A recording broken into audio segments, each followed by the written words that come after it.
All right, guys, what's up? We're back on location at that Toyota 4Runner that we diagnosed as a fuel pump. So we got the new fuel pump. It's a couple weeks later, but we got the new fuel pump, and I have it installed. Well, I don't have it installed. I just have it plugged up to the harness. There it is, right there. So we're pretty sure that the harness was good anyway. So we had a bad fuel pump. Remember, it was blowing the breaker on my power probe. So we're gonna take this tank down, and if you want to see the other video of the diagnosis, is it the fuel pump, I'll put a link on the other video when I diagnosed the fuel pump as being bad in the subscription. So let's go ahead and take this tank out. This is going to be a step-by-step on the tank. I haven't done this one in a while, but we're going to do a step-by-step on it. Fast and easy. Yeah, let's do it. All right, we're on. First, we need to get jacked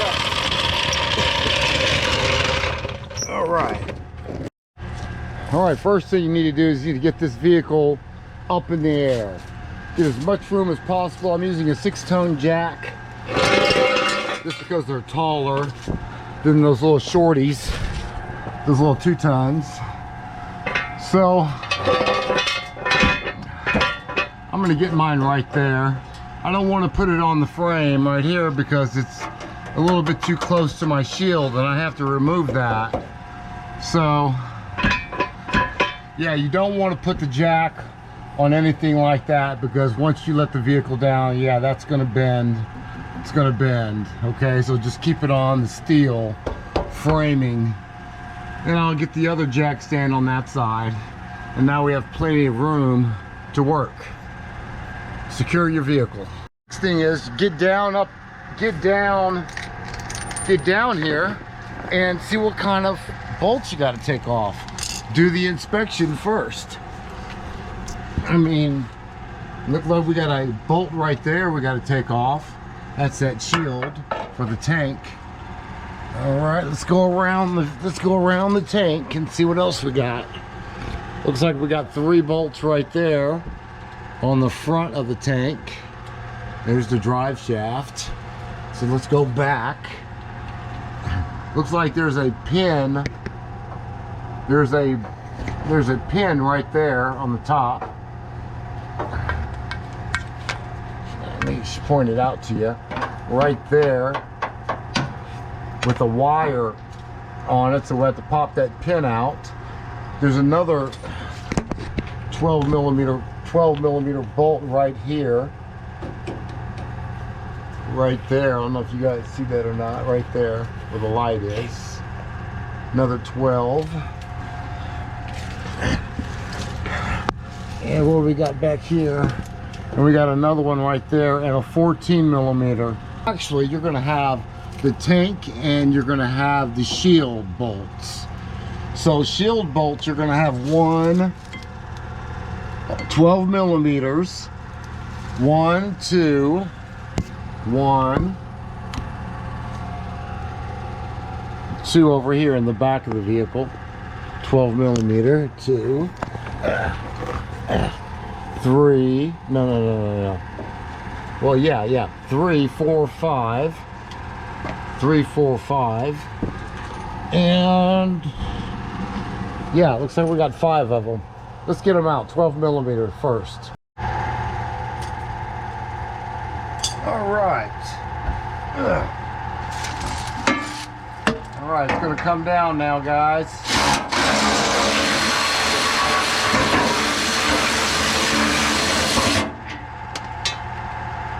All right, looks like we got 1, 2, 3, 4, 5, 6 bolts.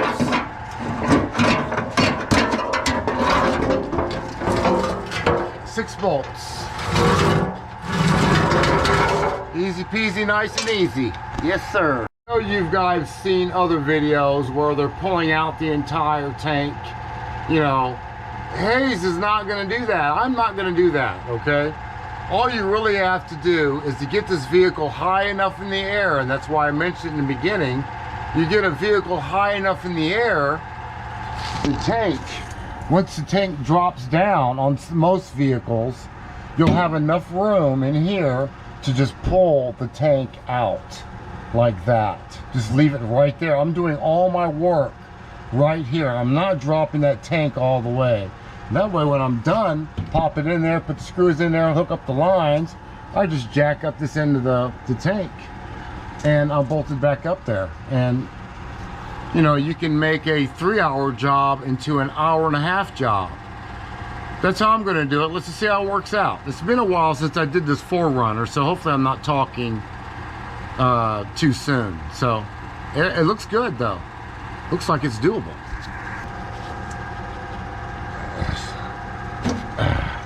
There it is. And then you can let it hang down a little bit further after you do that. You don't want to put pressure on this line because you see it's tight when it's hanging down this far since the vehicle is so high in the air. So yeah, I won't be able to get it on there like that, right? Because the tank's too low. So make sure you put a jack stand, unlike me, underneath the tank, and that way you can slowly let the tank down so you won't damage your connector, okay? Okay, so now that that's done, looks like we got 2 lines going this way, and going right here. So we'll have to disconnect those. I like spraying a little penetrating oil around here too, just to make things easier to come off. I don't know, that one's jacked up right there, but I got a new hose anyway, so I'm not worried about it. See that? I don't know if it's jacked up or not. Take that line off, get some pliers, and get a little skinny screwdriver and pop that off. Let's do it. Go ahead and grab the hose after you take the clamp off. Twist it. Back it up a little bit, just over the edge.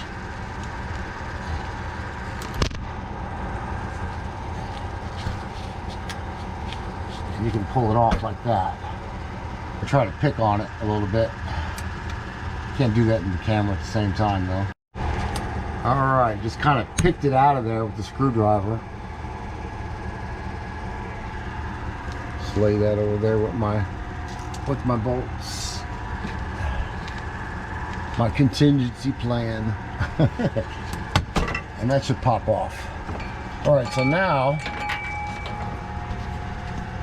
so far so good. Now we can go ahead and start taking these 8mm off, right? Thank God we're not in the Rust Belt. We're down south in Jackson, Mississippi, so we don't get a lot of salt on the road.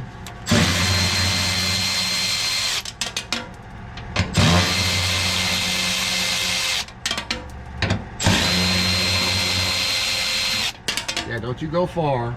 Just stay in.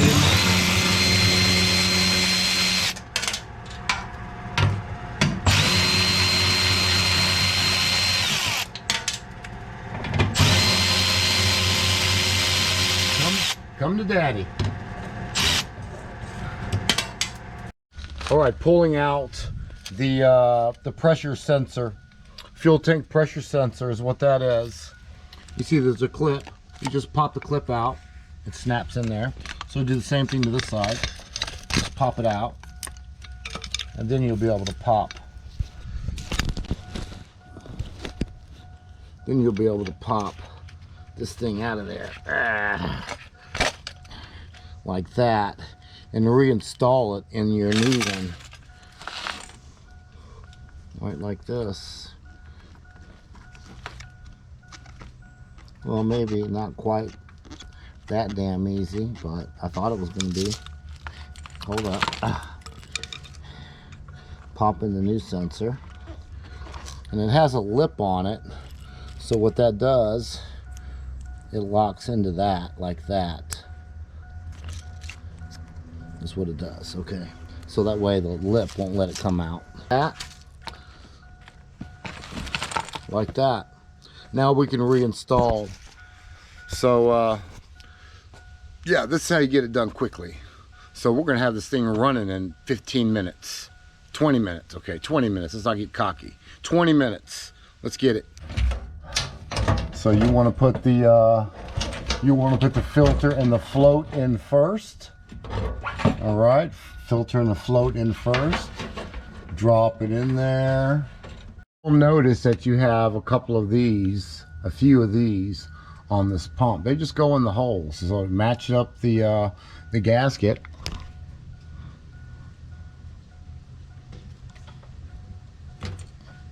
And just pull up on them. All right, guys, on the back hose, you'll notice that the fuel pump looks like it's gonna be short. So you got to take this other line off of your fuel pump hose, your old fuel pump hose. There's a clamp right there, and there's a clamp on this side. So just gonna have to put it on there. Take it off the old one and put it on this one. And that's a done deal, guys. I'll push this up a little bit further.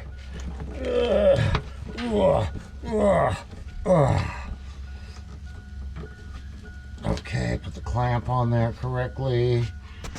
Put the clamp up here correctly, right about there. All right, guys, let's start this bitch up. Okay. I don't know, it's running. All right, good deal. So let me button it up, man. We get down the road. That job took me about, I'm fast. I'm just gonna put it that way. I'm fast. I don't take the whole entire fuel tank out and disconnect all those freaking hoses. Man, just get it up in the air, invest in some taller jack stands, some 3 tons or 6 tons. What are they? 6 ton jacks. Get that thing up in the air or whatever you got, and safely, and do this job. And drop that tank far enough down, you can just pull it right out. Not a problem. Easy peasy, nice and easy. All right, guys, let's get to the next one. I don't know what it is yet. I don't know what it's gonna be. I got a couple I can choose from. I don't know, we'll figure it out. So I found a cut in the fuel line over here too. Looks like it's been cut for quite some time. She was complaining about, man, my car uses so much gas. Yeah, but it was leaking right on the exhaust too. So, man, thank God I found that. Because it was leaking out pretty damn good. Drip, drip, drip, drip. So we got that, man. We got this new fuel filter installed as well. You guys just saw it. So we got a new fuel filter on there as well. New fuel pump assembly. All right, guys, that's a wrap on that. I hope you enjoyed this video. Like and subscribe. Like and subscribe. Yeah, normally when you get a fuel pump done, you gotta change the filter.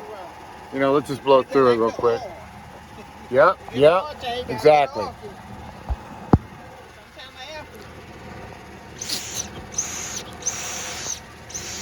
Nice and easy blowing through it. Okay, let's get the old one off. The old one on this car, it's gonna be right underneath the driver door. Right there. It's gonna be a 19 millimeter and a, I don't know, maybe a 15, 14. It's gonna be a 14 millimeter. So 19 and a 14. Let's get it off. Okay. Look at all that. Look how dirty it is. See it? Well, like I said, she asked him about it. She said, don't you need to change the filter? No, you don't have to change it. It'd be all right. That's what he said. That's what he said. Yeah. No, that's what he told her. Let's blow through it. Can barely blow through it.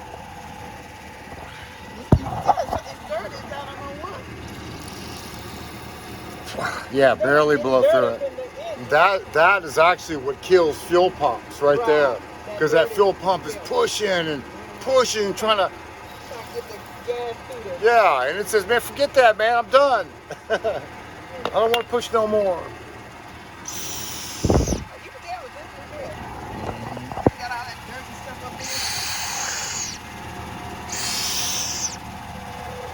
All right.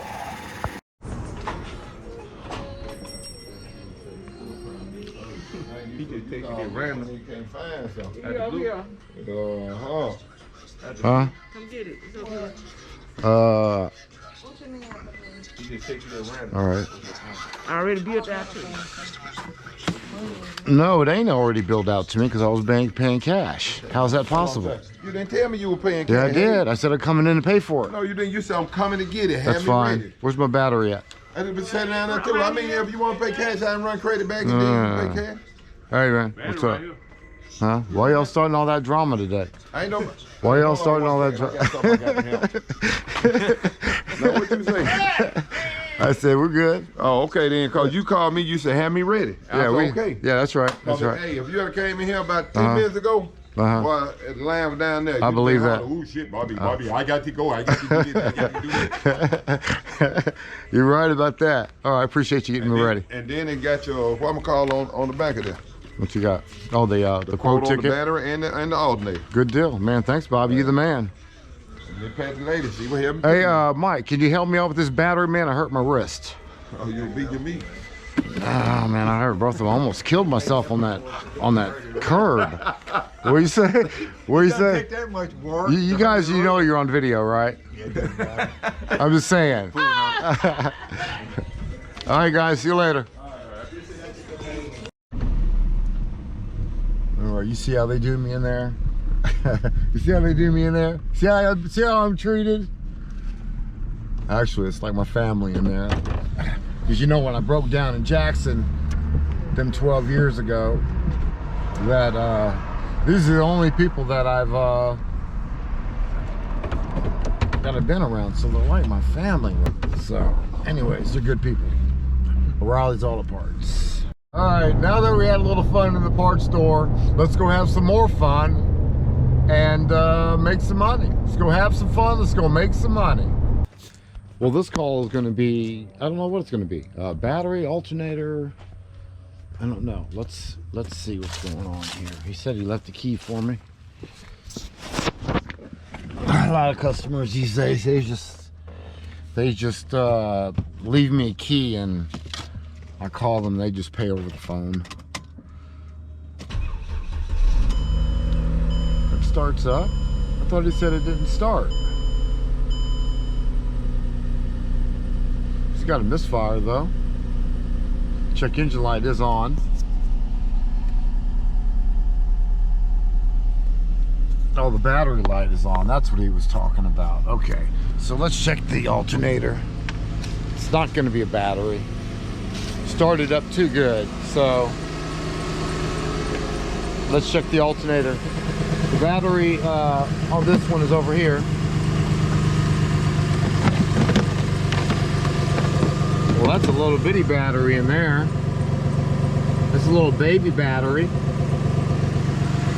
It's just a little baby. Let's go to the trunk. Check this battery first without it running, the little baby battery. Car started right up, so I doubt it's gonna be a bad battery. It looks like a new battery anyways in here. Looks like they just put a battery in here. He didn't mention that.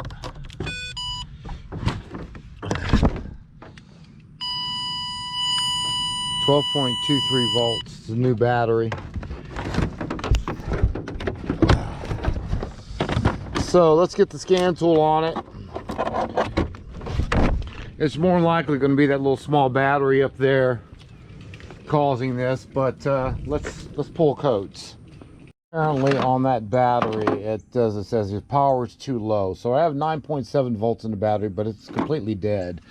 So we'll take that off. That's a 10 millimeter. And these are the trouble codes we have. We have a 9092 component auxiliary battery is defective or it's not installed. So I'm gonna get another battery. We knew that on the initial power probe test, but you know, let's go through the motions just to make sure. It's always a good idea. So let's take a battery out. Let's go get another one. Using our top done battery tester, it's saying a power too low. Whether to continue testing, no. So yeah, its power's too low. So we'll hook up the new battery on here too, and we'll test the new battery and compare it to that one if it says battery too low or not. So this is an AGM. It says AGM on here. So that's the test mode you'll have to find on here.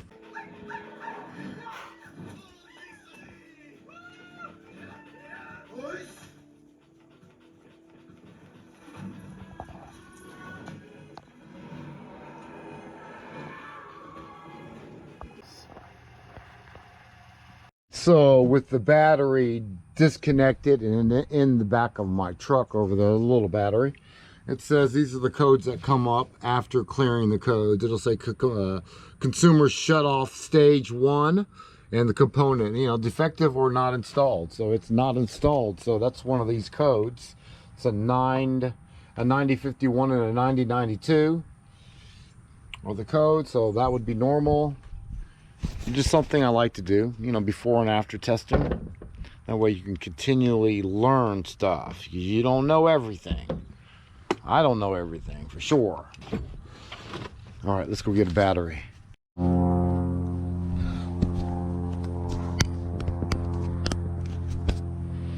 right, new battery.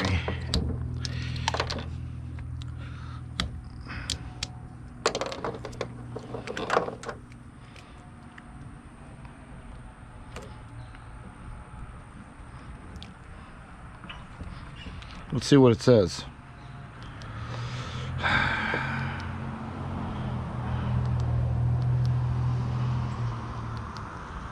All right, let's bring this thing down to 300.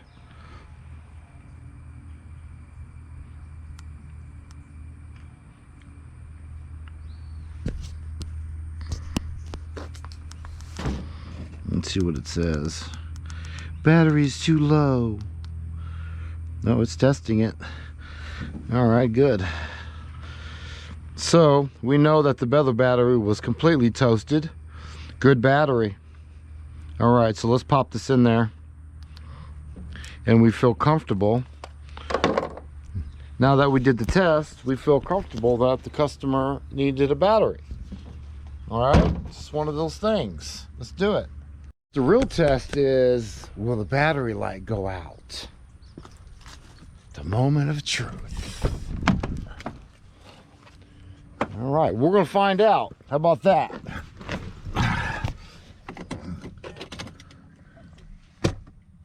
Well, the key's in the on position.